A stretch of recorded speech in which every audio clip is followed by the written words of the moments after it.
लगता है लव कुश मकरासुर से पार नहीं पा सकते। मैं स्वयं जल में जाके उनकी सहायता करता हूँ।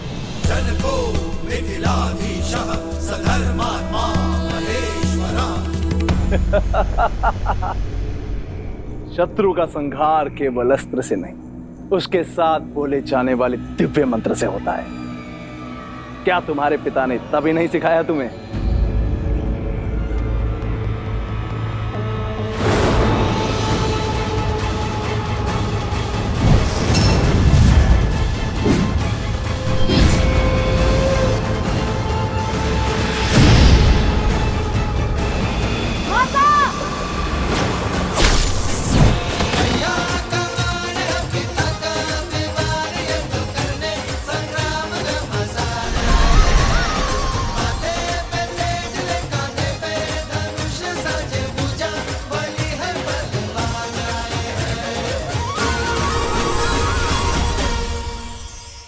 हे माता, मेरा तप समाप्त हुआ, आशीर्वाद दीजिए।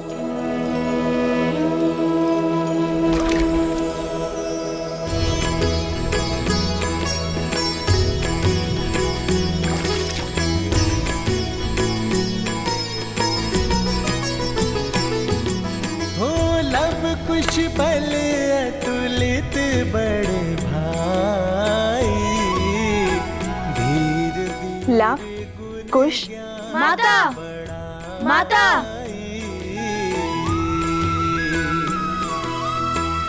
मातु पिता सेवक सदा सुभाए, राम सिया और प्रीति बढ़ाए। पिता बिनु नित राम ही ध्यावे, मातु सिया पर छत्र फरावे।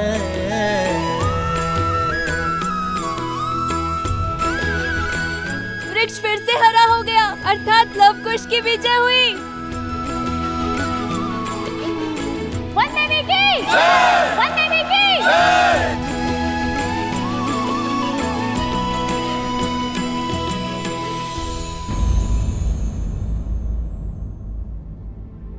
अब तुम दोनों बताओगे कि जब मैं तप में थी तब क्या क्या हुआ? अरे मतलब वो भैया, कथा सुनाने में मैं दक्ष हूँ। यस सर, मुझे दीजिए भैया। ठीक है, सुनाओ सुनाओ। वैसे भी मैं तो थकान से चूर चूर हो चुका हूँ। तो हुआ ये माता, आपके ध्यान में जाते ही आकाशमात भयंकर संकट आ पड़ा। और वैसे भी आपके पुत्र तो भगवान वाल्मीकि के शिष्य हैं, वो थोड़ी ना संकट से घबराते हैं।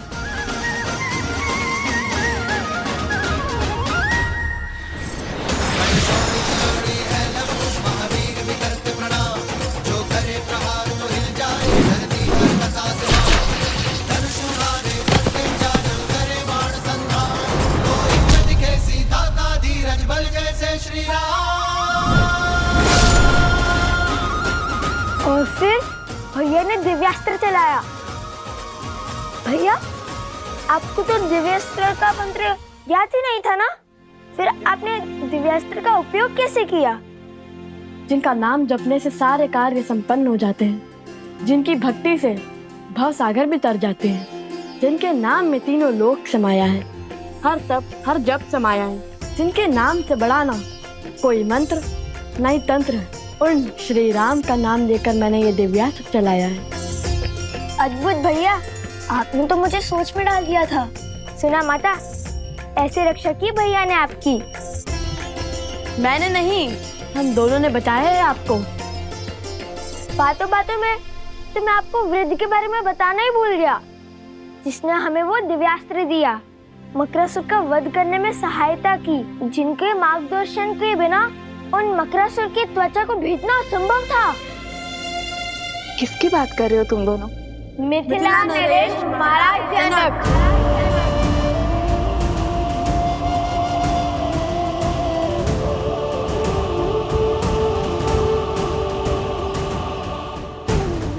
वो तो हमारे साथ भी आना चाहते थे, किंतु मैंने मना कर दिया।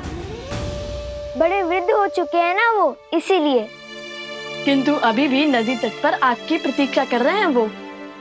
उन्होंने कहा कि जिस स्त्री ने तुम जैसे पुत्रों को जन्म और संस्कार दिए, उनसे मिले बगैर वो कहीं नहीं जाएंगे। शीघ्रता से चलिए माता, वे अभी भी हमारी प्रतीक्षा कर रहे होंगे। महाराज जनक। हाँ माता, किंतु उनका नाम सुनते ही आप इतनी चिंतित क्यों हो गई? माता, संकट टल चुका है, अब सारी चिंता छोड़िए और हमारे साथ चलिए। सब आपकी प्रतीक्षा कर रहे हैं, और वो वृद्ध सज्जन भी।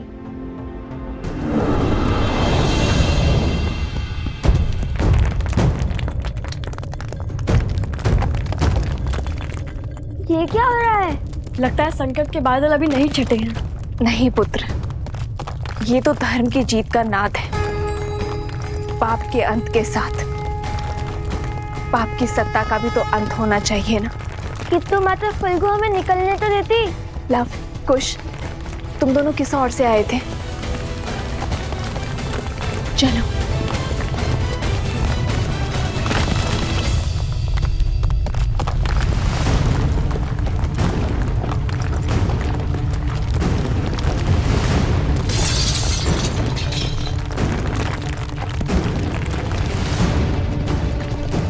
भूमि हिल रही है।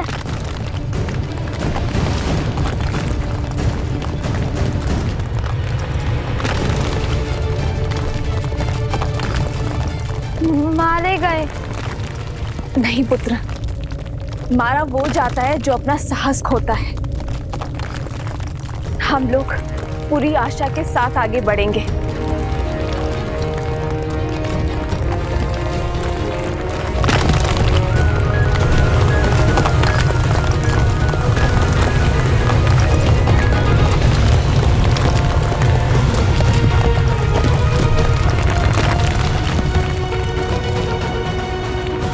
कहाँ रह गए ये लोग? अब तक तो उन्हें आ जाना चाहिए था। मेरा मन तो बहुत घबरा रहा है। धर्म की रक्षा करने वालों को अधर्म कभी भी हरा नहीं सकता। वो आते ही होंगे। लव कुश, मेरा हाथ थामो। हाथ तो आप मेरा थामिए माता। इस रहम का ज्वार में मेरा हाथ छूट सकता है, किंतु यदि आपने मेरा हाथ थामा तो कभी नहीं छूटेगा।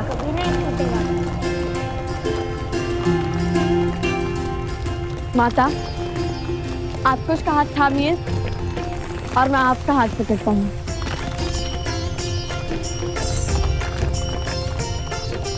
आज न माता पुत्रों का हाथ छोड़ेंगी और न पुत्र माता का वचन है। रघुकुल रीत सदा चली आई, प्राण जाए पर वचन न जाए। राम सिया राम सिया राम, जय जय राम। अधर्म तो मर गया, अब धर्म और मर्यादा की रक्षा आप करना फाल्गु माता।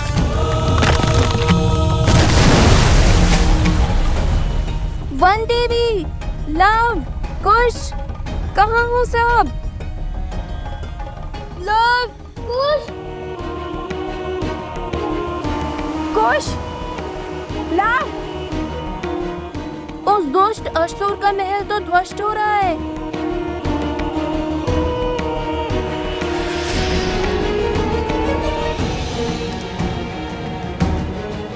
कहीं लव कुश और वंदेवी को कुछ नहीं होगा उन्हें। लौटेंगे, अवश्य लौटेंगे और सुरक्षित लौटेंगे। रात्रि होने को है, प्रतीत होता है हमें उन्हें ढूंढने के लिए सहायता की आवश्यकता पड़ेगी। मैं गांव वालों को लेकर आता हूं। मेरी सेना भी आपके साथ चलेगी। सेनापति, कुछ सैनिक लेके जाइए इनके साथ।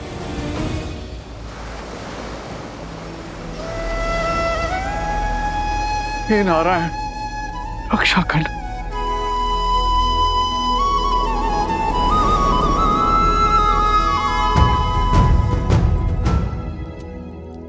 प्रभु। हनुमान, कहो कैसे आना हुआ? प्रभु को कर्तव्य में उलझे देखा तो चला आया ये सेवक सेवा करने।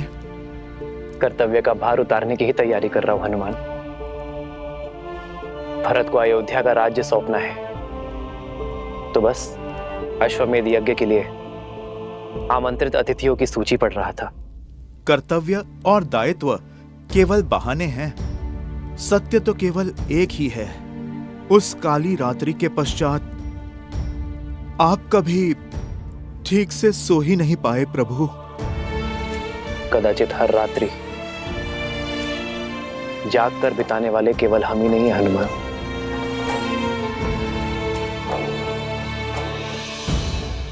महाराज जनक,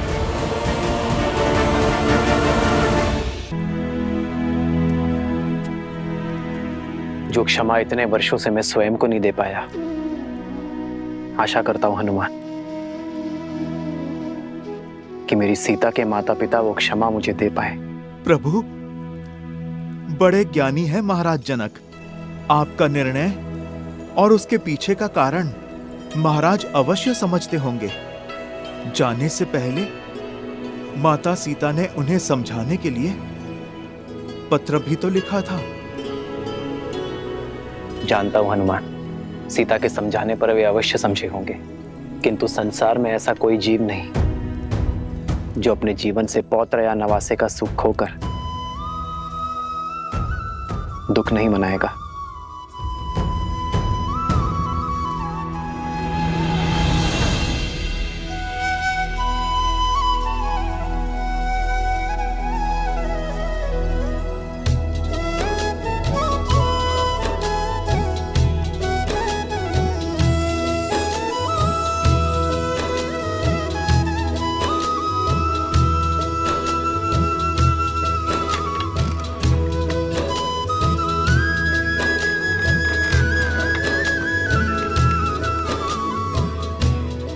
आनंद आ गया।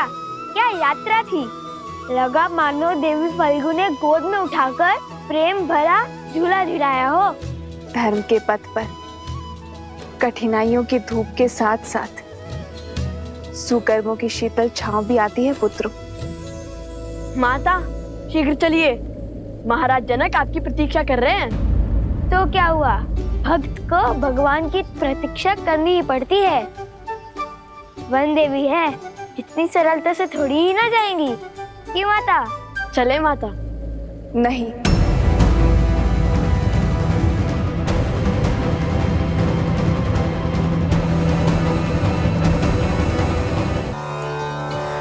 मेरा अर्थ है कि फाल्गु माता ने हमारी इतनी सहायता की, हमें सुरक्षा दी, तो मैं उनके दर्शन कर उन्हें धन्यवाद देना चाहती हूँ।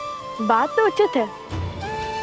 ठीक है कुश, तुम यही रुककर माता की रक्षा करो, मैं महाराज जनक को यहाँ लेके आता हूँ। उसकी कोई आवश्यकता नहीं है लव। किसकी आवश्यकता नहीं है? महाराज को लाने की? तुम्हारे यहाँ रुकने की। तुम दोनों जाओ।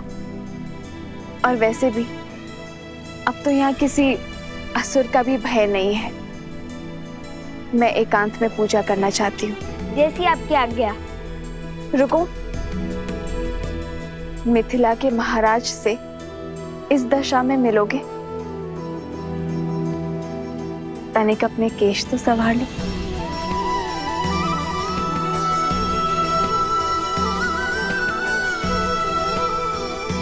देखो अब कितने सुंदर दिख रहे हो। और हाँ, याद रहे महाराज जनक मेरे पिता के समान है, तो उनके आदर में कोई कमी नहीं रहनी चाहिए। समझे तुम दोनों? समझे लो भैया, पूरे सम्मान से बात करना। ये लव के लिए नहीं, ये उपदेश तुम्हारे लिए था नटकर। समझ गया।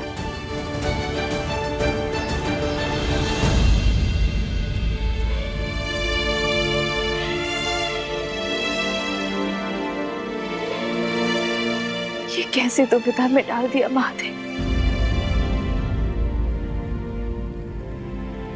शीघ्र ही लवकुश पिताश्री को यहाँ ले आएंगे, और यदि उन्होंने मुझे यहाँ ऐसे देख लिया तो नहीं। जब तक मेरे पुत्र को उनका नाम अयोध्या में उन्हें सम्मान नहीं मिल जाता, तब तक मैं अपना सत्य किसी को नहीं बता सकती, किसी को भी नहीं।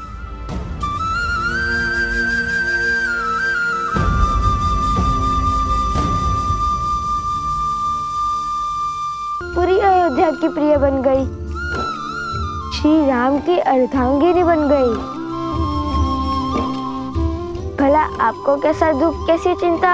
आप चिंतित ना हो महाराज, हम शीघ्र ही अयोध्या जाकर श्री राम और देवी सीता को आपकी कुशलता का क्षण पहुंचाएंगे। अयोध्या? हाँ, अयोध्या, आपकी पुत्री का राज्य, उनका घर, जहाँ वो श्री राम के साथ सुख से रहती हैं।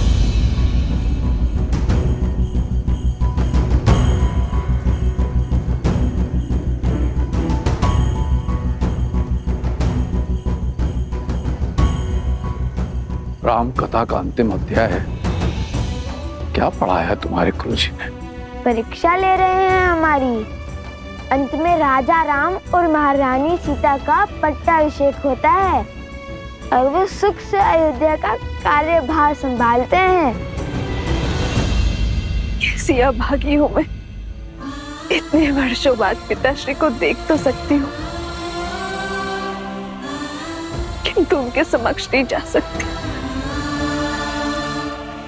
उनके चरण स्पर्श नहीं कर सकती, सुख दुख के बोल नहीं बोल सकती, उन्हें उनके नातियों का परिचय नहीं दे सकती।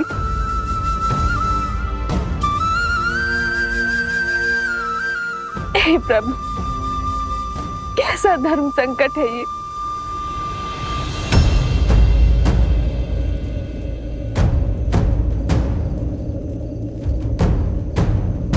क्या करें आप ऋषि कुमार? हमारी माता ने कहा कि आप उनके पिता समान हैं, तो आप हमारे नाना हुए, और नातियों का उनके नाना से आशीर्वाद लेना उनका धर्म भी है और अधिकार भी। मुझे क्षमा करना पिताश्री, मैंने आपसे अपने नातियों के साथ खेलने का सुख, उनके बालपन में अपनी संतान का बालपन जीने का सुख,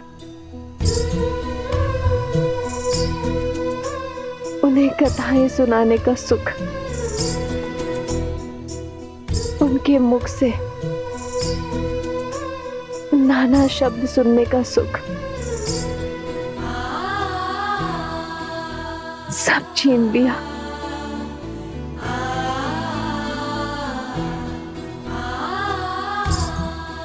कितने अभागे हैं मेरे लव कुश, जो मिथिला के ज्ञान से वंचित है। ननिहाल में उन्हें मिलने वाले प्रेम से दूर रह गई मेरे लव कुश। अब तो साक्षात देवी सीता के पिता और श्री राम के ससुर हैं। हमें शीघ्र ही उनसे भेंट करने का आशीर्वाद दे दीजिए ना। आशीर्वाद के लोभ से प्रणाम? हाँ, जानता हूँ, लोग से प्रणाम करना बुरी बात होती है। किसी के आगे नतमस्तक केवल सम्मान के लिए हुआ जाता है, किंतु मुझे लोभ आशीर्वाद का नहीं, श्री राम और माता सीता से मिलने का है।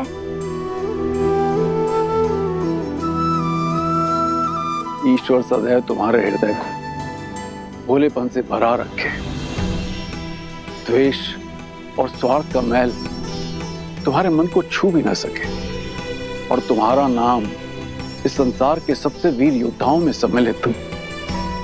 बिल्कुल तुम्हारे प्रभु, तुम्हारे आदर्श श्री राम की तरह, और तुम्हें शीघ्र ही उनसे मिलने का सौभाग्य प्राप्त। धन्यवाद महाराज। धन्यवाद महाराज।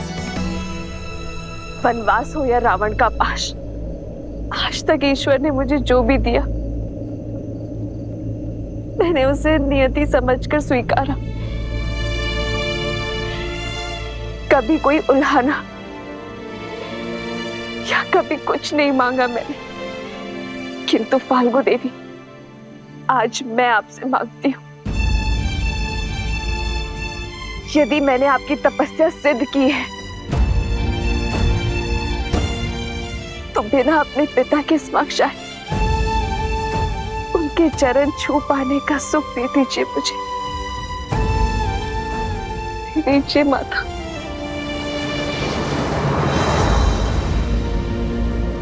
तुम दोनों से मिलकर लगता है कि तुम दोनों मेरे अपने हो, मेरा अपना अंग।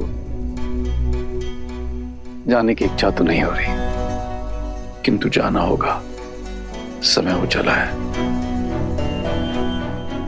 क्या तुम मेरे जाने से पूर्व मुझे अपनी माता से मिलवा सकते हो? मैं उनके दर्शन करना चाहता हूँ। अवश्य, क्यों नहीं। मुझे भी वन देवी के दर्शन करने हैं पुत्र। हाँ हाँ, हमें भी वन देवी के दर्शन करने हैं। आइए, माता इस ओर है। लव, कुश, तुम दोनों जाके वन देवी को ले आओ, तब तक हम कूच की तैयारी करते हैं। कुश, तुम इनके साथ जाओ, मैं माता को लेकर आता हूँ। ठीक है भैया। आइए। अद्भुत युद्ध किया है तुमने कुश। अवश्य तुम्हारे धनुष में कुछ विशेष है। लो, खुद ही देख लो।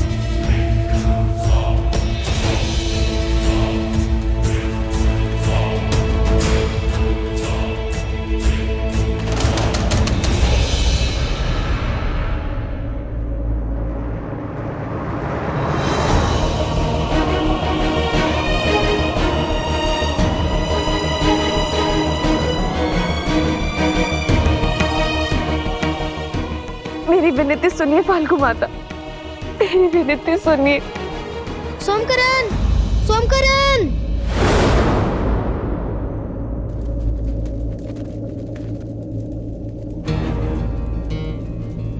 कुश, कुछ तो अनिष्ट है। या अवश्य ही कुछ की कोई शरारत होगी। आप सब यहीं रुकिए, मैं आता हूँ। सैनिकों, लव के साथ जाओ।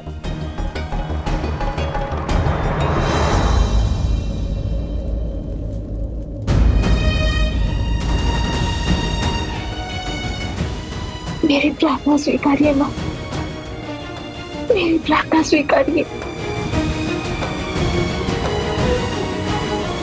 क्या हुआ कुश? कुश, क्या हुआ, बोलो। कुश, बोलो भी। सोमकरण। क्या हुआ गुरु माँ? वो राक्षस सोमकरण को ले गया उस और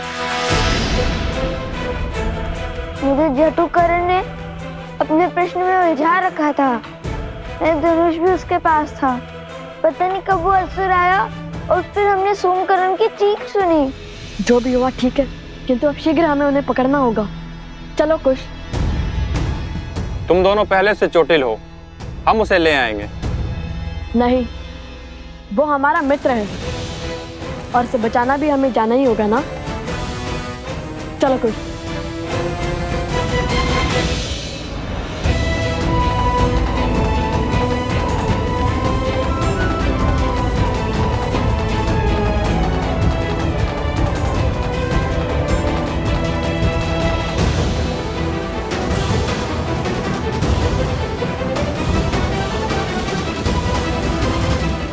सीता,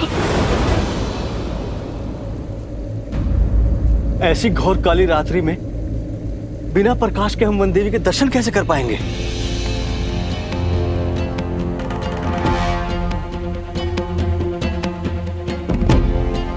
जाओ, वो दीप ले आओ।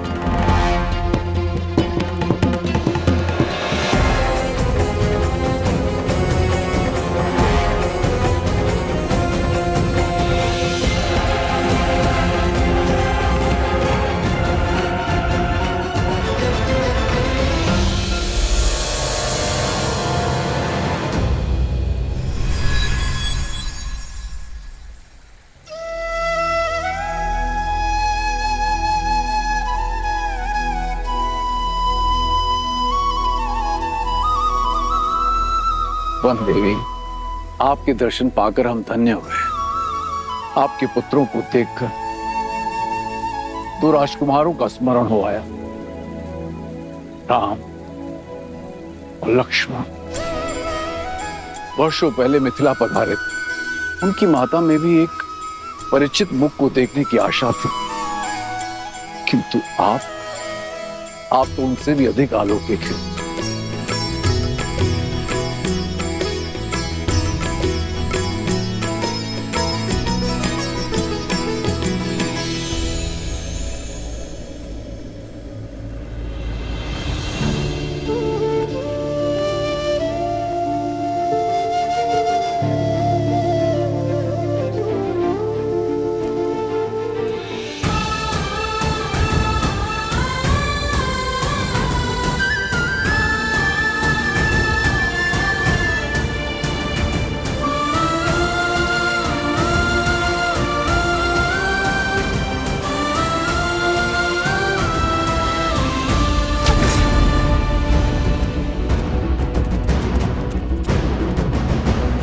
उस और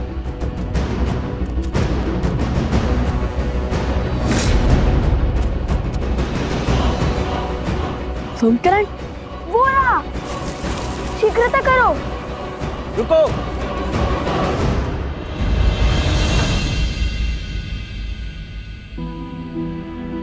आप सब यहाँ, और माता माता कहाँ है? मैंने वन देवी के दर्शन पाने का सौभाग्य पा लिया है। वो अभी भी मौन धारण किए देवी फाल्गु की आराधना में लीन है। मेरी इच्छा पूर्ण करने के लिए, मुझे ये सुख देने के लिए धन्यवाद माता। ये मेरा नहीं, आपके सुकर्मों का, आपकी शुद्ध भक्ति का प्रताप है देवी सीता। मैं आपके तप से प्रसन्न हुई, परंतु अब मुझे आपके पुत्रों से कुछ चाहिए। मेरे पुत्रों से? क्या माता? ऋषिवर, आपने हमें क्यों रोका? सोमकर्ण के प्राण संकट में हैं। समय नहीं है हमारे पास। कुछ नहीं होगा तुम्हारे मित्र को, क्योंकि उस असुर को सोमकर्ण के नहीं, तुम्हारे प्राण चाहिए। अपने राजा मकरासुर की मृत्यु का प्रतिशोध चाहिए। तो क्या अपने प्राण बचाने के लिए अपने मित्र के प्राण दांव पर लगाएंगे हम? कदापि नहीं। उचित कहा भैया। वैसे भी जिस राजा को मार गिराया, उसके सेवक को तो यूं धराशायी कर देंगे हम। इसमें कोई संदेह नहीं है कि वो असुर तुम्हारे वीरता के समक्ष टिक पाए। इतने घमासान युद्ध के बाद भी तुम्हारा साहस देख अत्यंत प्रसन्नता हो रही है। ये मेरा सौभाग्य होता यदि मुझे तुम्हारे साथ युद्ध करने का अवसर मिलता।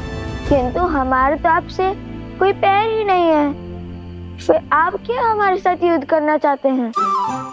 कुश, वे हमारे साथ असुरों से युद्ध करना चाहते हैं, हमारे विरुद्ध नहीं। ओह, परंतु आपकी आयु? जानता हूं, वृद्ध हो चुका हूं, इसीलिए तुम्हें संकोच, किंतु मैंने इस आयु तक जो अर्जित किया है उसकी सहायता अवश्य लेना।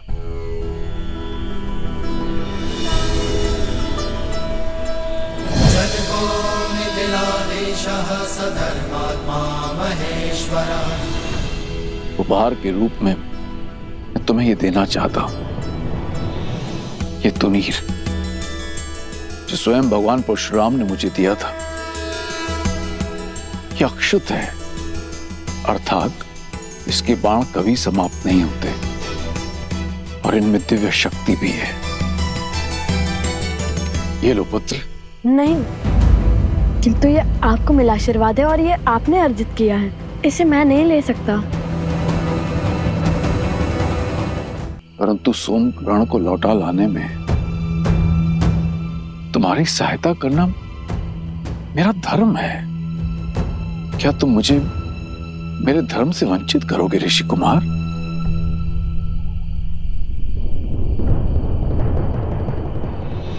दिव्य ज्ञान विभूषितः सिद्धि संपन्न एव च विदेहेश्वास दुर्लभो लोकेश्वपि सुदुर्लभः लोकेश्वपि सुदुर्लभः। विजयी भव। अब आप जाइए महाराज और हमारे लिए चिंतित ना हो। हाँ, यदि श्री राम ने चाहा तो हम शीघ्र ही ये भेंट लौटाने आएंगे।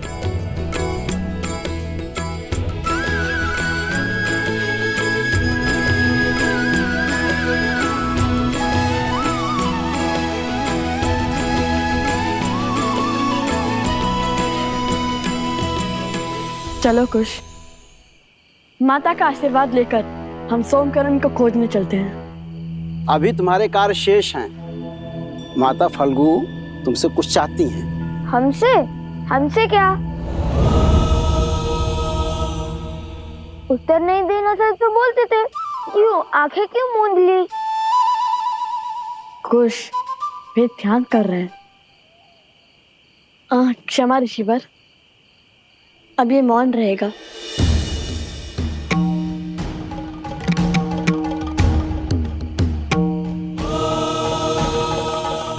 आदेश दे देवी, क्या करना है मेरे पुत्रों को?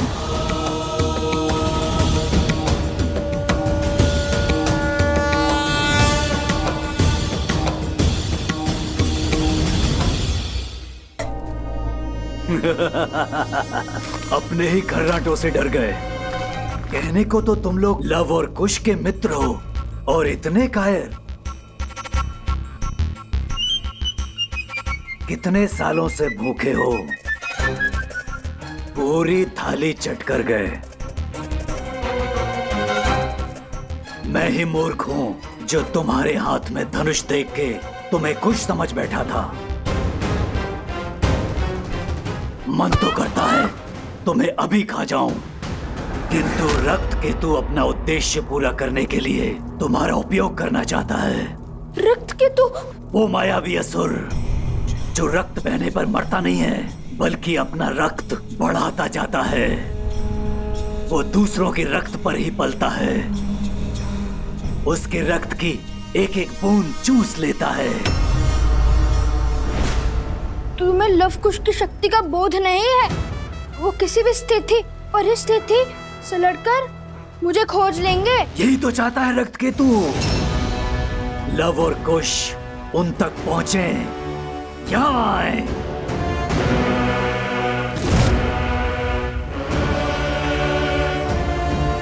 चिंतित मत हो, इस मंदिर की स्थापना से धर्म की शक्ति बढ़ेगी और अधर्म दुर्बल होगा। कुछ ही क्षण में सूर्य उदय होगा और सूरज के पहली किरण के साथ मंदिर की स्थापना करके तुम दोनों प्रस्थान करोगे। जो आज्ञा ऋषिवर। जो आज्ञा ऋषिवर।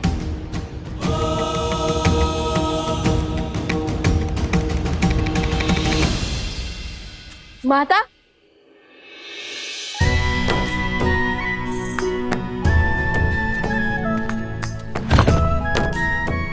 जानती है माता, देवी फल्गु ने हमें आपका मंदिर बनाने का आदेश दिया है। आदेश नहीं, सौभाग्य कहिए भैया।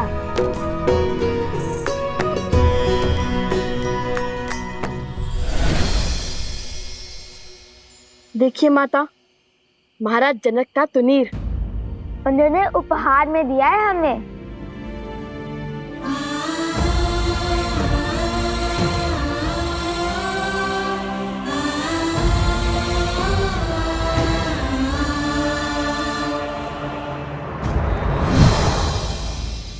सोमकरण को लौटा लाने में हमारी सहायता के लिए भेज दिया है उन्होंने।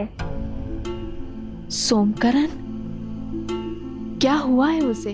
माता, मकरासुर का एक असुर सैनिक उसे उठा ले गया।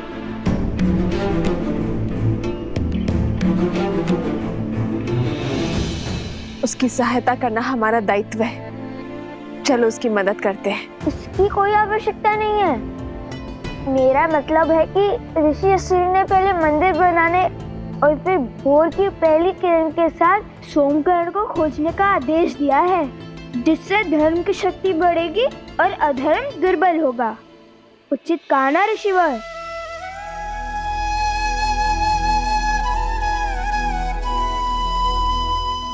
ऋषिवर सोमकरण। चिंतित ना हो देवी, लवकुश सोमकरण को अवश्य खोज लाएंगे, किंतु देवी फल्गु की इच्छा पूरी किए बिना उनका यहाँ से प्रस्थान अनुचित होगा।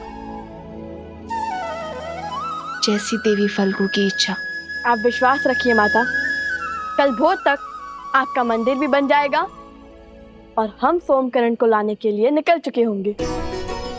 कुछ नहीं होने देंगे हम सोमकरण को। वही तो है जो मेरी हर कथा पर 100% विश्वास करता है।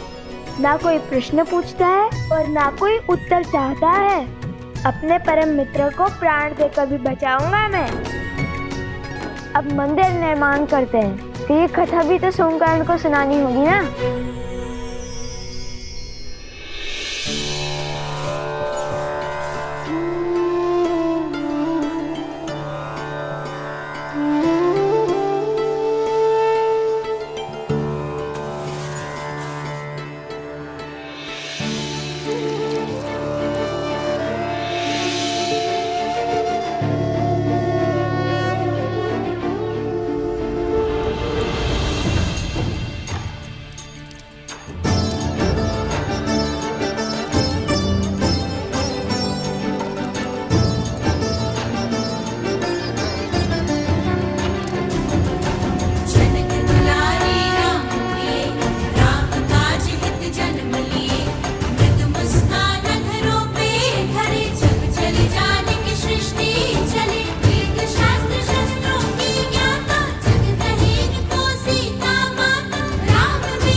ऋषिवर, हमने वनदेवी का तो आभार प्रकट कर दिया है।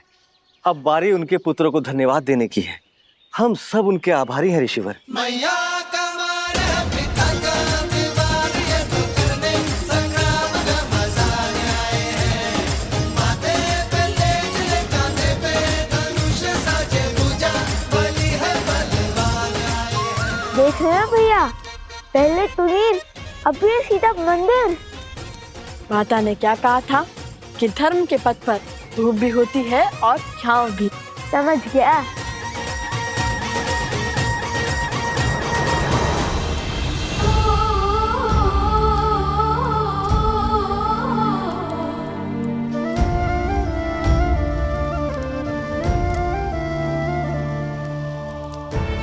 जितनी अधूरी ये सीता आपके बिना है,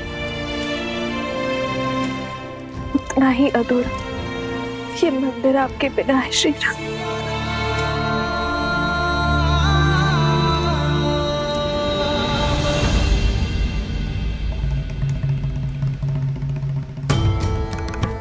अपने अश्रु पोंछ लीजिए देवी।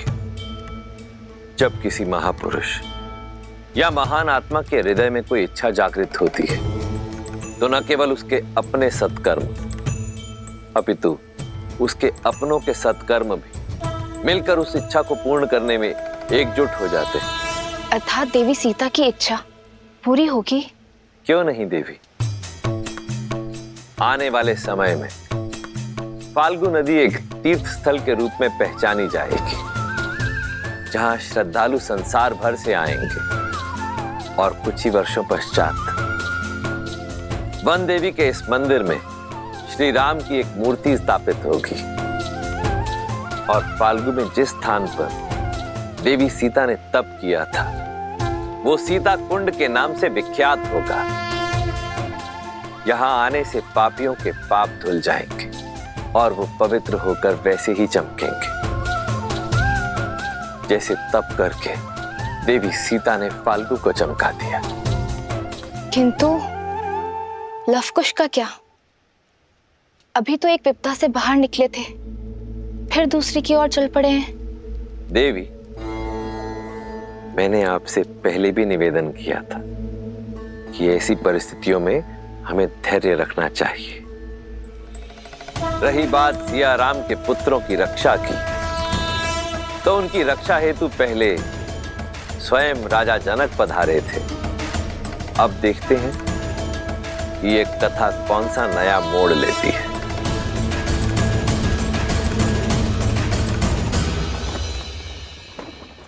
क्षमा करें प्रभु, मुझे नहीं लगता कि भरत भैया आपका ये आदेश स्वीकार करेंगे। प्रभु, वो प्राण दे देंगे, किंतु आपके रहते वो अयोध्या का सिंहासन नहीं स्वीकारेंगे।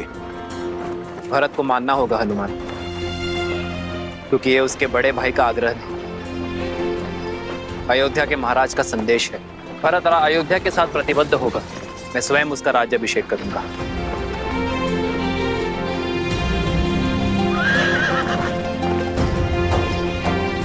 रथ क्यों रोका सारथी?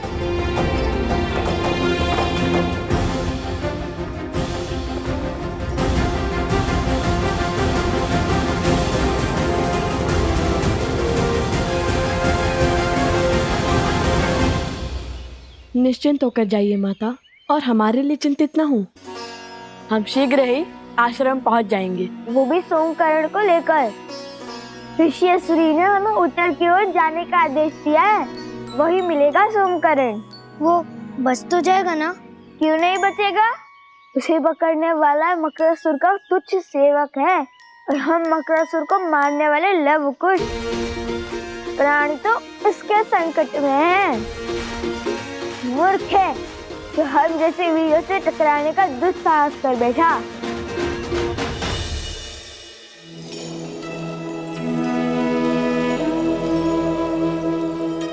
अपना ख्याल रखना। जी माता।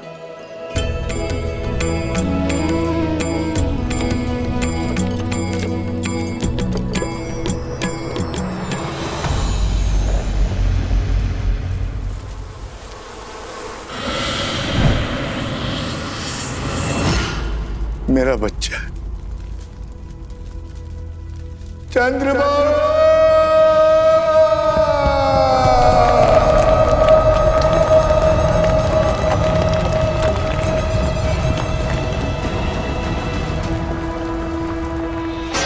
चंद्रबाबू, चंद्रबाबू, मेरे पुत्र।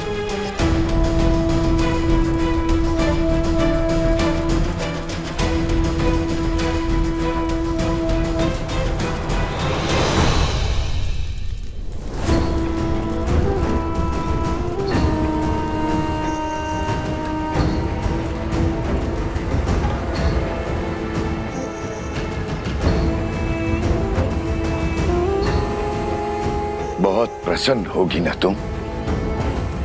प्रसन्न होगी ना अपने पति को छलकर अपने पत्नी धर्म से विमुख होगा?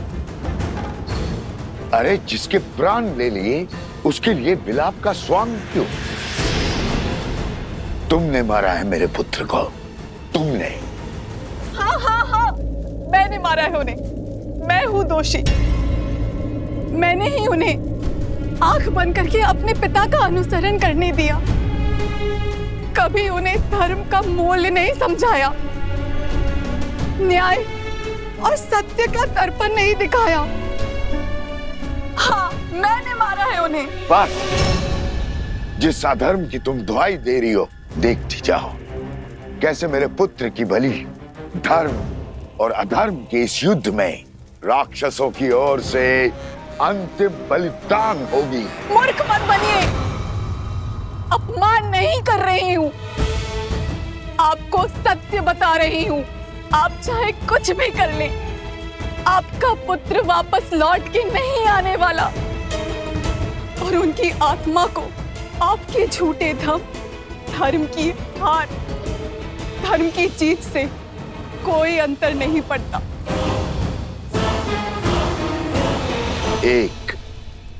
केवल एक कार्य था तुम्हारा, ब्रह्म मंत्र का जाप, उसमें भी मात खा गई।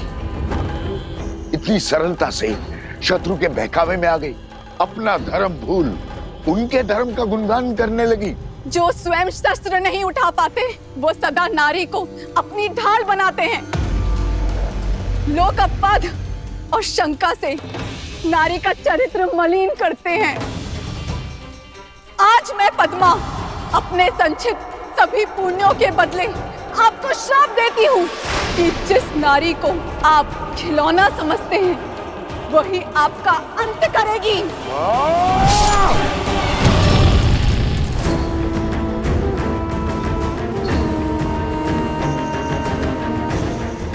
जिस नारी को आप खिलौना समझते हैं वही आपका अंत करेगी।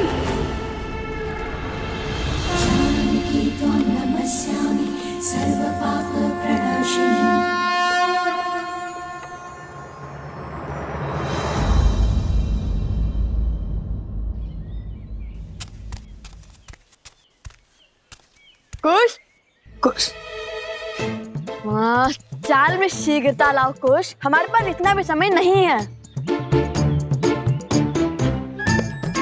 भैया वो देखिए आम। काम के बारे में सोचो कुछ, काम के बारे में सोचो। सोम किस अवस्था में होगा? भूखा होगा। उसे पीड़ा में छोड़ हम भोजन कैसे कर सकते हैं? चलो चलो।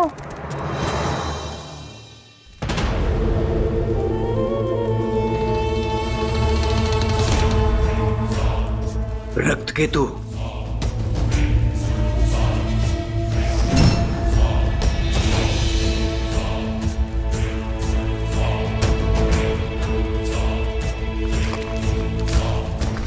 मत मारो मुझे, छोड़ दो।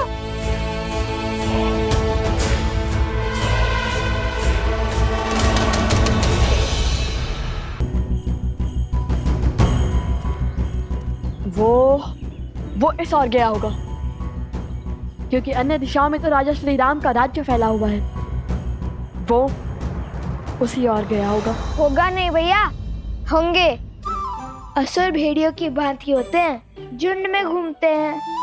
फल में तो था ही, आपके साथ रहकर बुद्धि में भी निपुण हो गया हूँ मैं। तब तो वो किसी ऐसे राज्य में गए होंगे जहाँ अधर्म का वर्चस्व हो। तो उस राज्य के राजा को हमें हराना होगा भैया। जब उस राज्य का अंत करेंगे तब उस राज्य पर हमारा अधिकार हो जाएगा ना भैया। किंतु हम तो ऋषि पुत्र हैं, राजकुमार नहीं, तो हम इस राज्य का क्या करेंगे? हम वो राज्य श्री राम के चरणों में अर्पित कर देंगे। चलो शीघ्र चलते हैं। ये तो अति उत्तम विचार है भैया, किंतु अब तक तो कोई संकेत नहीं मिला। भैया ये तो सोमकरण का कुंडल है।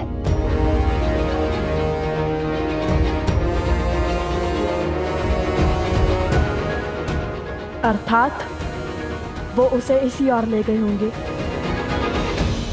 सचेत रहो भैया। श्री राम के चरणों में राज्य रखने से पहले ही हमें संकेत मिल गया।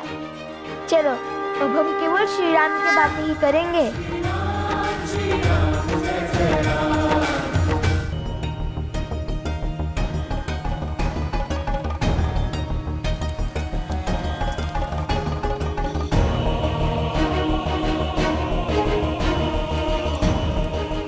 महाराज की जय हो। ये यज्ञ कैसा आ रही सुमंत? आपके भाई पितृ यज्ञ कर रहे हैं श्री राम।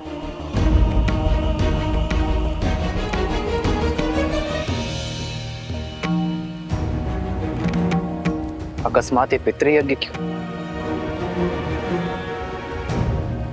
आर्य सुमंत, प्रभु के प्रश्न का आप उत्तर दीजिए। आपने युद्ध से लौटकर राजकुमार भरत को राजभार संभालने का निर्णय किया था।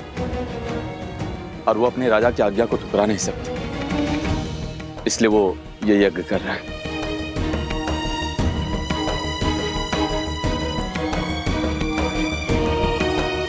पितृ यज्ञ से प्रभु का राजकाज छोड़ने का क्या अर्थ है?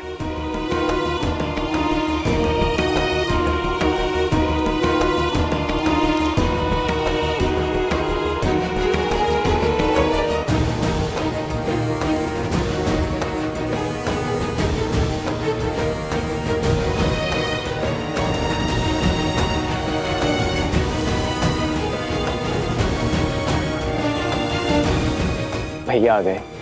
अंतिम आहुति आरंभ कीजिए गुरुदेव।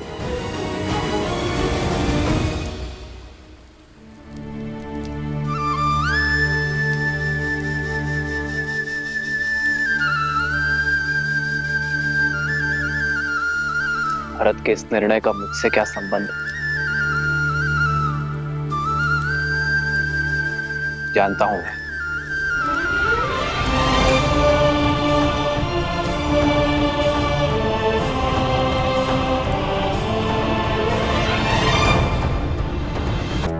तुमसे भूल हुई है, मैं तो केवल एक ऋषि कुमार हूँ। भयभीत क्यों होते हो? ना मैं तुम्हें मारूंगा ना खाऊंगा। तुम मनुष्य को खाते हो? एक बार मेरी ओर देखो तो सही,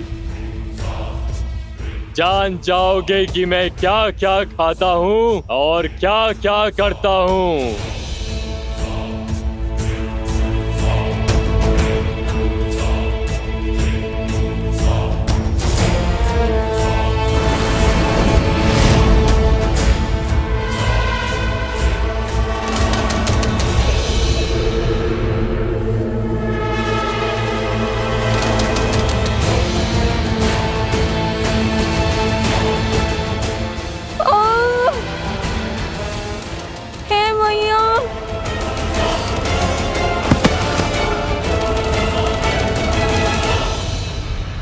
महाराज, सहस्त्रमुख रावण को सूचित किया। आने दो उन्हें और देखने दो रक्त केतु की शक्ति। जो कार्य तुम्हारा मूर्ख मकरासुर नहीं कर पाया वो मैं करूंगा। लवकुश को अब तक इसके कुंडल मिल गए होंगे। शीघ्र वो यहाँ आएंगे और इस मायावी गुफा में लुप्त हो जाएंगे।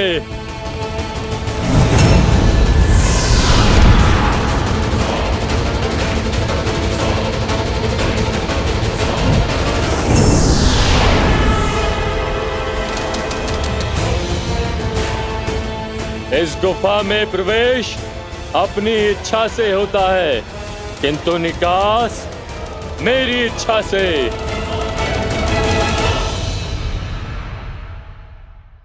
लो भैया, लो। इतना क्यों चिल्लाते हो? ये देखो, ये तो सोमकर्ण का वस्त्र है। हम उचित मार्ग पर हैं। चलो। ओम पूर्णमस्य पूर्णमादाय पूर्णमेवावशिष्यते।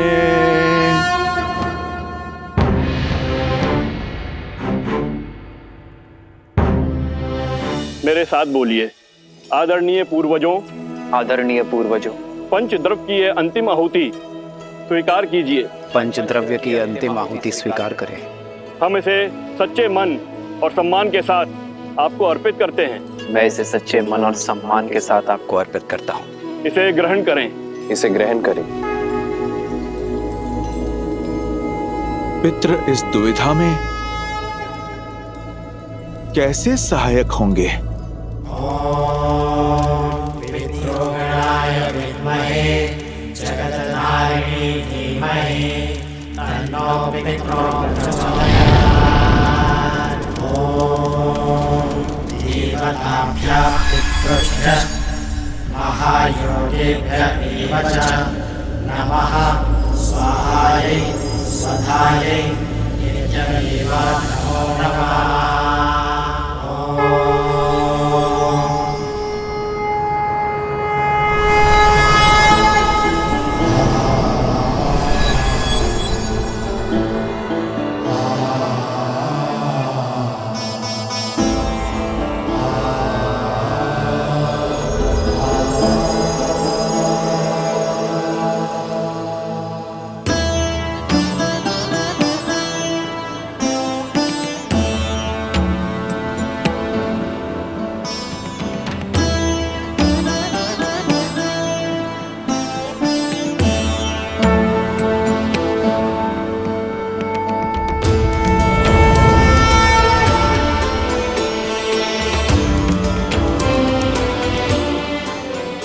महाराज दशरथ, महाराज अज, महाराज दिलीप, महाराज रघु और सभी इक्ष्वाकु पूर्वजों, अपने वंशजों की प्रार्थना सुनने के लिए धन्यवाद। आपके कुल को आपके मार्गदर्शन की आवश्यकता है।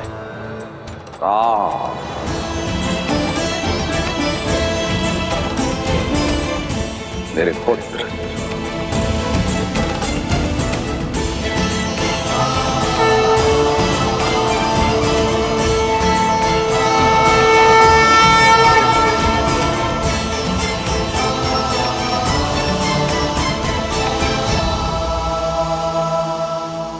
प्रणिपात पिताश्री। आयुष्मान भव पुत्रो। आप सबको भी मेरा प्रणिपात। हम तुम्हारी दुविधा से अवगत हैं और भरत तुम्हारी दुविधा से भी। जो हाल मैं सोच रहा हूं पिताजी, उसकी पुष्टि कीजिए, आप परामर्श दीजिए। इसमें कोई संदेह नहीं कि भरत शासन संभालने के योग्य है और भरत के शासन में अयोध्या एक श्रेष्ठ राज्य बन सकता है। किंतु इस समय आर्यवर्त को उसकी आवश्यकता है जिसने अयोध्या की सीमा के पार जाकर सुदूर दक्षिण तक धर्म और मर्यादा का प्रसार किया है, जिसने वानर जाति को प्रशिक्षित कर इस योग्य बनाया कि वो अधर्मी असुरों को पराजित कर सके। आज अयोध्या को आवश्यकता है धर्म की स्थापना करने वाले राम की। राज्य को प्रगति देना और अपने पूर्वजों को गति देना तुम्हारा कर्तव्य है राम। यदि राम और उसके पुत्र अयोध्या के सिंहासन पर नहीं बैठेंगे तो रघुकुल का सम्मान और हमारा मान तुम्हें हो जाएगा। श्री राम श्री राम श्री राम। हम तुम्हारे सभी पूर्वज गति नहीं पा पाएंगे पुत्र राम। हमने तो तुम्हें उचित मार्ग दिखा दिया, अब उस पर चलना ना चलना तुम्हारा चयन है। मंगल भवन मंगल हारी, द्रवहु सुदस आयुष्मान भव पुत्रो। धर्म की जय हो, सूर्य वंश की जय हो।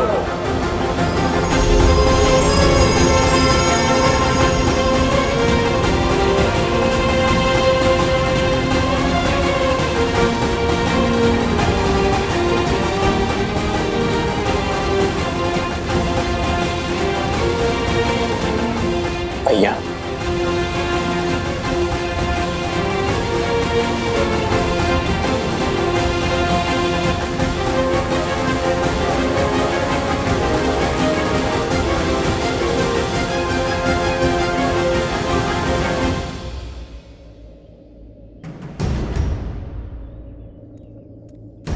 यहाँ तक तो ले आया सोम, फिर आगे क्या फेंका होगा?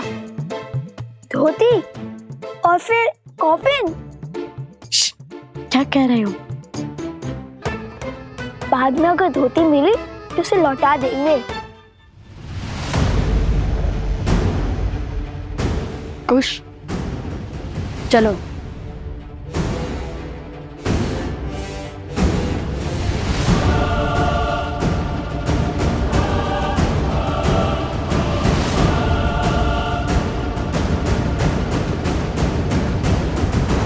जानता हूं कि तुम परिस्थितियों के पाश में उलझे हुए हो राम, किंतु मनुष्य को अनगिनत कर्तव्यों में से सदा सबसे पहले सबसे महत्वपूर्ण कर्तव्य को प्राथमिकता देनी चाहिए।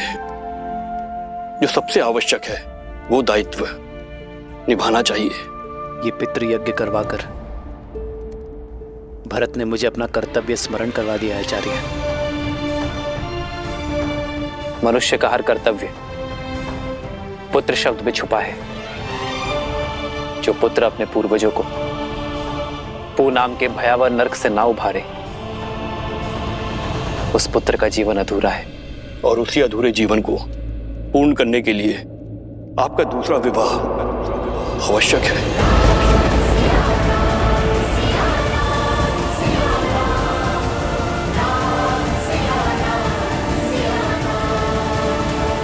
यदि आपने अयोध्या के सिंहासन का त्याग किया तो प्रजा और पूर्वज दोनों के हृदय को दुख पहुंचेगा।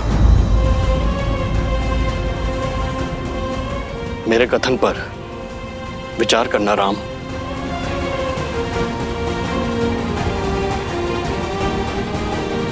जी आचार्य। कल्याण।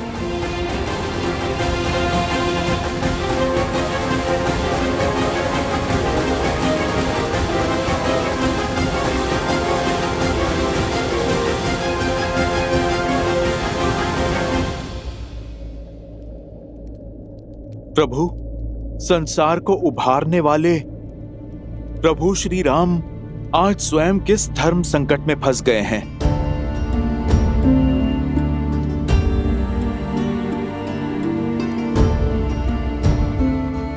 ये समय तो आना ही था हनुमान। वास्तविक धर्म युद्ध लंका में नहीं, अयोध्या में है। मैंने अपना कर्तव्य निभाने के लिए सीता का त्याग तो कर दिया, अपने हृदय से सीता को दूर कभी नहीं कर पाया। कारण चाहे जो भी हो, यदि आज मैंने दूसरा विवाह किया तो ये समस्त समाज इसे अनुचित उदाहरण मान स्त्री के विरुद्ध अन्याय करता रहेगा। यदि धर्म की मूरत सीता को अन्याय मिला तो ये समूची स्त्री जाति कभी न्याय नहीं पा सकेगी हनुमान। प्रभु, तब तो सीता मैया को लौटने का अवसर मिलना चाहिए। इतने वर्षों आप दोनों ने जो तप किया, अब उसका फल आपको मिलना चाहिए प्रभु।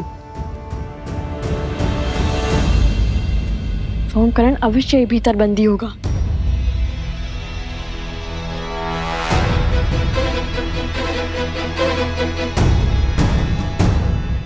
प्रभु,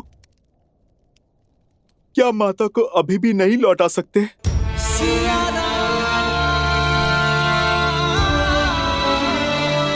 अभी भी असुर और असुरी सोच जीवित है हनुमान। अधर्म को जड़ से निकालने में अब भी समय है। हमारी छोटी सी भूल लोक अपवाद की चिंगारी को भड़का सकती है।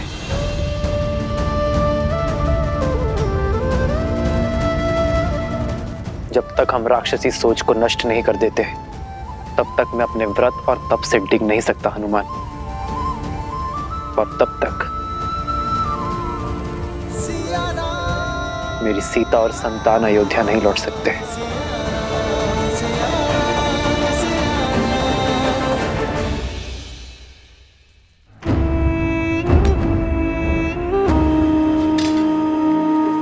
चाटुकारिता करके 4 पग भी आगे नहीं बढ़ पाओगे। उठो और क्रोधित मत करो मुझे। सिंह समझकर बकरी उठा लाए हो मूर्ख। भूल तो हुई है, फिर सोचा ले आए ही हैं तो उन तक पहुंचने की सीढ़ी ही बना लेंगे। अद्भुत। अब तनिक मकरासुर की योजना स्मरण कराना मुझे।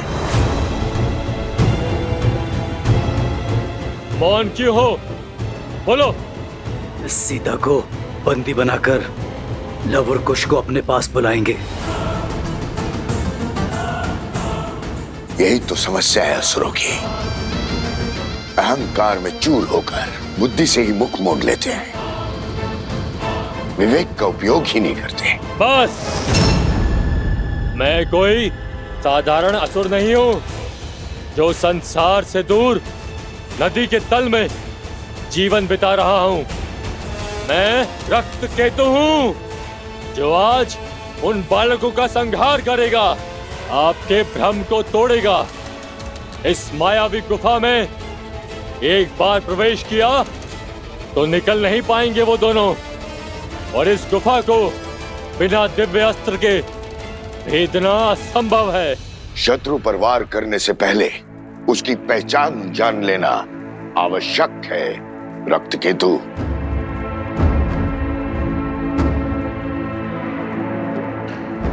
उठने का समय आ गया बालक, उठ जाओ।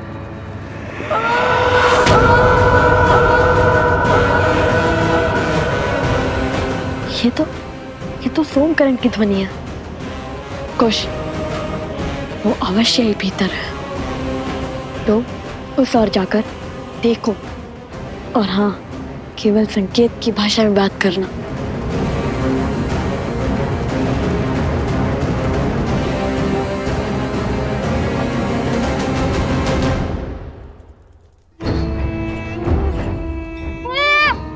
जीवित रहने की इच्छा है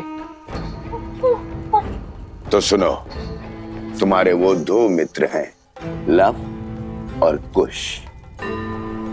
तुम जानते हो वो दोनों कौन हैं? वो वन देवी के पुत्र। और ये वन देवी कौन है? लव कुश की माता।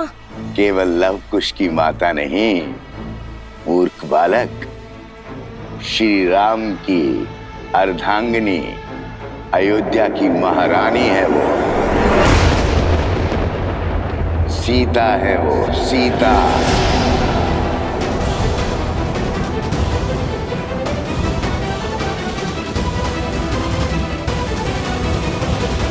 अब यदि मेरा कहा मानोगे तो जीवित छोड़ दूंगा, अन्यथा नहीं नहीं नहीं नहीं नहीं। तो जो कहूंगा वो करोगे ना? हाँ। उत्तम। तो सुनो, लव और कुश को मिथिला ले जाओ, और जब मैं वहां कहूं तो सारे समाज, सारी प्रजा के सामने, सारी मिथिला के सामने कहना कि वन देवी ही सीता है। मेरे आदेश पर यह सत्य संसार के सामने प्रकट करना, अन्यथा तुम्हारा मस्तिष्क विस्फोट से शत विशत होकर बिखर जाएगा। ऐसे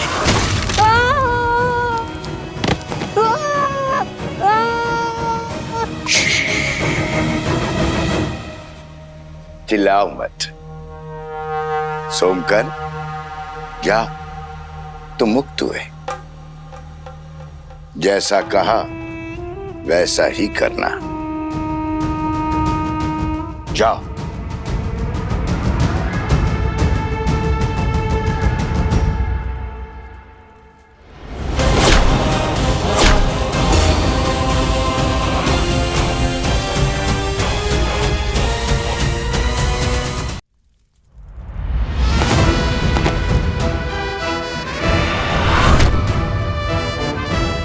चिंतित मत हो सोमकरण, हम आ गए हैं। तुम क्यों आ गए?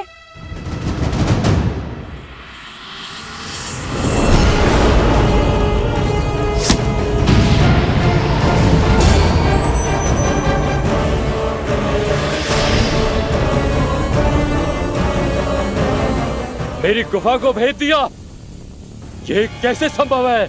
जो धर्म के मार्ग पर चलते हैं, धर्म स्वयं उनकी सहायता करता है। तुम्हारे इस मायावी गुफा को भेजने के लिए महाराज जनक सहायता दे चुके हैं, और ये उनके दिव्य तुनीर से निकला हुआ दिव्यास्त्र है।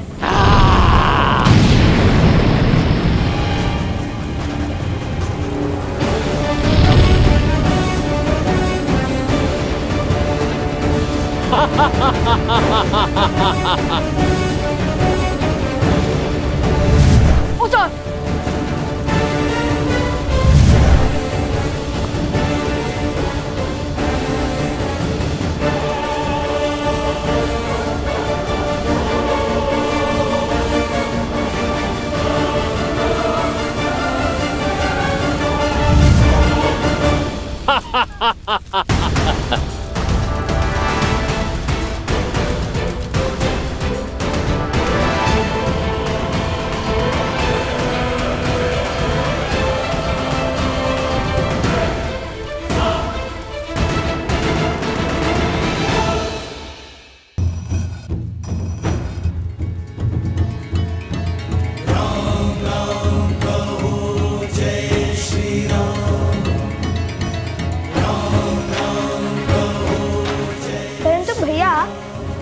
आपको कैसे पता कि भीतर ऐसी माया है?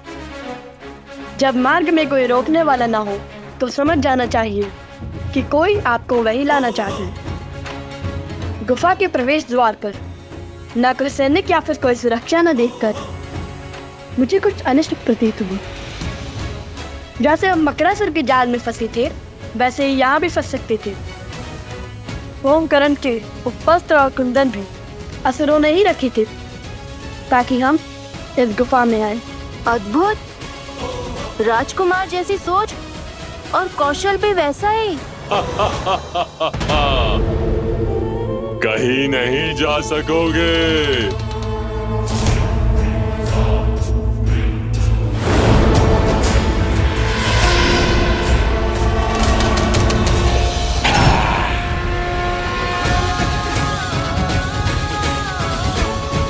राम नाम के समक्ष कोई असुर शक्ति टिक नहीं सकती।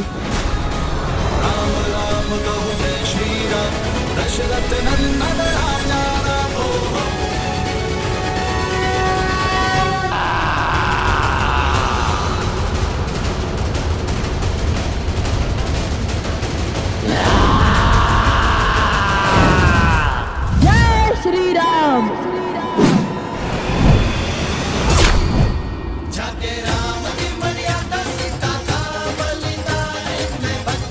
अद्भुत भैया।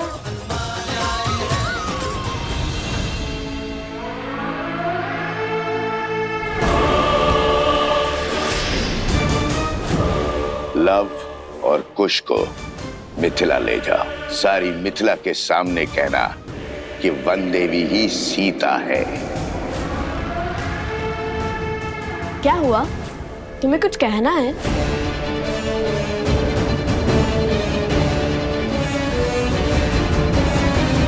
नहीं,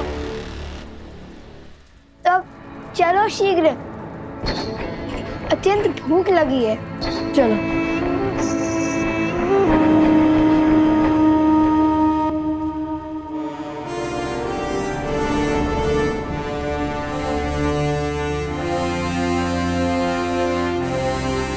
अश्वमेध यज्ञ की तैयारी आरंभ की जाएगी।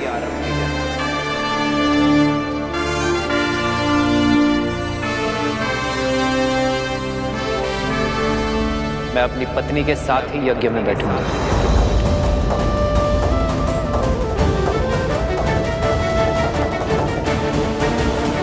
अर्थात भैया दूसरा विवाह करेंगे। प्रभु, एक बार पुनः लोगों के मन में श्री राम के निर्णय को लेके प्रश्न उठ रहे हैं। जिस प्रकार अग्नि में प्रकाश और अंधकार दोनों ही तत्व व्याप्त होते हैं, उसी प्रकार मनुष्य के आत्म तत्व में सत्व और तमस दोनों ही गुण विराजमान होते हैं। जहां एक और सत्व प्रकाश और संतोष का द्योतक होता है, वहीं दूसरी ओर तमस अंधकार और असंतोष का प्रतीक है। जिस प्रकार अग्नि स्वभाव से चंचल होती है और वायु के तनिक से संचार से फैल जाती है, उसी प्रकार मनुष्य का आत्म तत्व अर्थात उसका मन भी सदा चंचल रहता है और तृप्ति अतृप्ति, संतोष असंतोष के मध्य झूलता रहता है। किंतु समाज में स्थिरता लाने का कोई तो उपाय होगा ना महादेव? यह समाज तभी स्थिर होगा देवी, जब यह श्री राम की शरण को पूर्णतः स्वीकार कर लेगा, जब यह श्री राम के प्रत्येक निर्णय को अपना सत्य, अपना धर्म मानेगा। परंतु उसका समय अभी आया नहीं है। देखा नहीं आपने, जैसे ही नगर जनों ने यह समाचार सुना कि उनकी अयोध्या नगरी में अश्वमेध यज्ञ का आयोजन होने जा रहा है, जहां उनके राजा श्री राम अपनी पत्नी सहित यज्ञ में यजमान होंगे, तो क्षण भर में ही कितनी ही बातें होना प्रारंभ हो गई।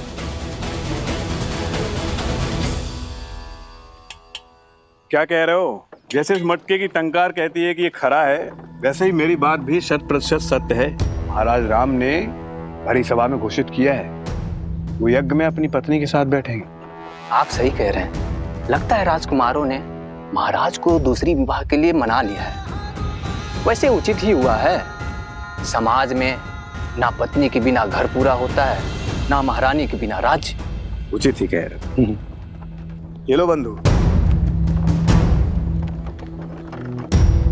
सुनिए, भोजन तैयार है, आइए भोजन कर लीजिए।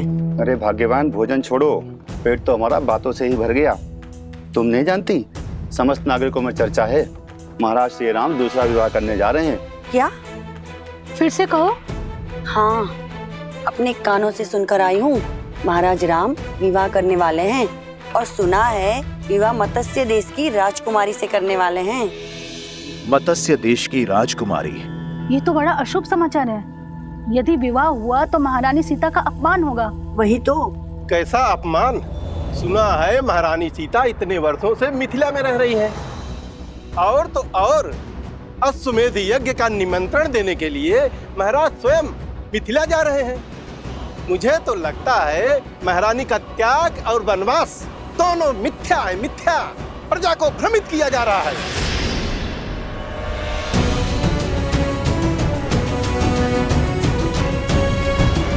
तुम्हारी सोच की भांति तुम्हें मिठाई भी भ्रष्ट है। हमारे राजा राम को झूठा कह रहे हो? अरे यदि किसी द्वार पर उनकी छाया भी पड़ जाए ना, उस घर में भी कभी कोई असत्य नहीं कहता, और तुम उन्हीं पर लांछन लगा रहे हो। बहिष्कार करो, बहिष्कार करो, बहिष्कार करो, बहिष्कार करो। बहिष्कार करने से पहले इसको इसके पापों का पुरस्कार तो मिलना चाहिए।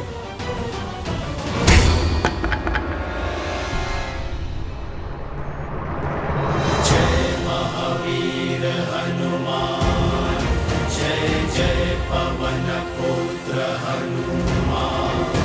क्या बात है, पहले लोप अपवाद था और अब बात हिंसा तक आ गई। बस करो, वाद विवाद ठीक है, किंतु राम राज में हिंसा के लिए कोई स्थान नहीं है। फिर चाहे वो प्रभु श्री राम के समर्थक ही क्यों ना हो। प्रभु का पथ तो न्याय और धर्म का है। तो ये कारण है संकट मोचन हनुमान के मुख पर संकट के भाव का। प्रभु, मैं जानता हूं कि आपने मुझे वेश बदलकर प्रजा के बीच इसलिए भेजा ताकि समाज में हो रही हर एक बात बिना किसी आवरण के आप तक पहुंचे प्रभु। परंतु प्रभु, किंतु तुम ये काज पुनः नहीं करना चाहते।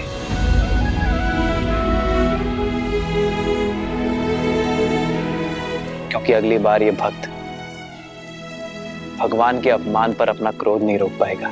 प्राण ले लीजिए प्रभु, किंतु आपके प्रति अभद्र शब्द सुनने का दंड मत दीजिए।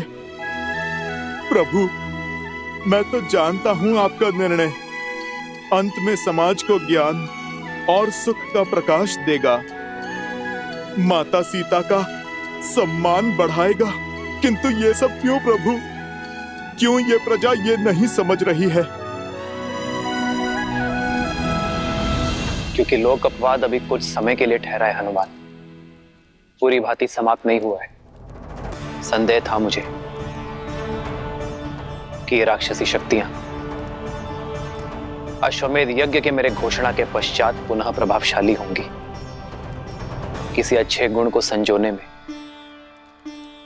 उसे बनाने में जीवन निकल जाता है हनुमान, किंतु उसे बिगाड़ने के लिए एक क्षण भी बहुत है। राक्षसी वृत्ति के विरुद्ध हमारा ये युद्ध बहुत लंबा है, कई चरण है उसके। सहस्त्रमुख रावण की सोच को अभी प्रजा के मन से निकालने में बहुत समय शेष है हनुमान। बहुत शुभ समाचार लाए हो बानासुर। अश्वमेध यज्ञ में राम का अपनी पत्नी के साथ बैठने की सूचना का उपयोग हम उसके विरुद्ध करेंगे। लोक अपवाद की जो अग्नि बुझ गई थी उसे फिर भड़काएंगे।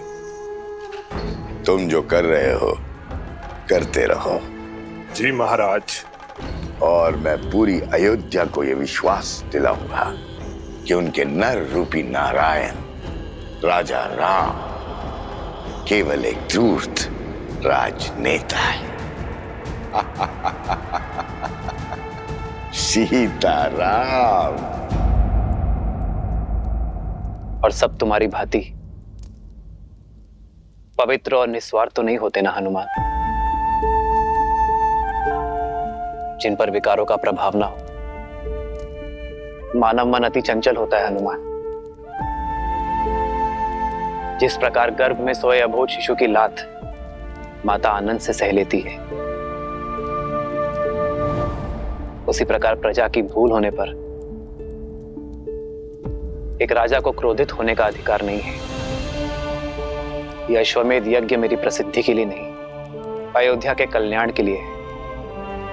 हमें राक्षस और राक्षसी सोच को अयोध्या से भगाना है।